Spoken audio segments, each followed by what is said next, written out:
మరోవైపున మనం కట్టిన 17 కొత్త మెడికల్ కాలేజీలు, అందులో 5 మెడికల్ కాలేజీలు మనం ఉండగానే కమిషన్ కూడా చేసాం.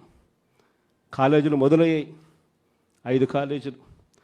మిగిలిన కాలేజీలు వార్ ఫుటింగ్ బేసిస్ మీద పనులు జరుగుతూ ఉన్నాయి.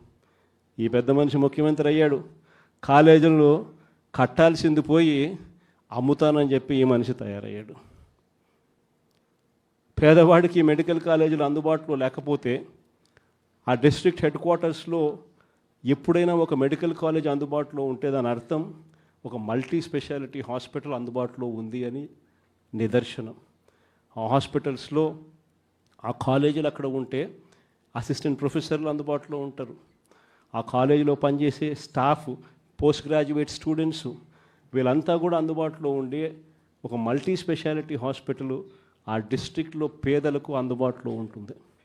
ఎప్పుడైతే ఈ మెడికల్ కాలేజ్ అక్కడ అందుబాటులో ఉంటుందో, గవర్నమెంట్ మెడికల్ కాలేజ్ అందుబాటులో ఉంటుందో, అప్పుడు ప్రైవేట్ రంగంలో ఉన్న ఏ హాస్పిటల్ కూడా పేదవాడిని ఎక్స్ప్లాయిట్ చేయని పరిస్థితిలోకి వస్తాయి. ఎందుకంటే ఎక్స్ప్లాయిట్ చేసే పరిస్థితి అంటే అక్కడే గవర్నమెంట్ హాస్పిటల్ ఉంది కదా, మెడికల్ కాలేజ్, ఆటికి పోతామని చెప్పి చెప్తారు ఎవరైనా కూడా.